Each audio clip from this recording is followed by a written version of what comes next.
We divide 705 by 3 in a long division method. 3 times 2 is 6.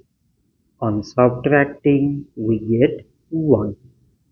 So now we put down this 0 and it is 10. So 3 times 3 is 9. On subtracting, we get 1. So again we put down this 5 and it is 15.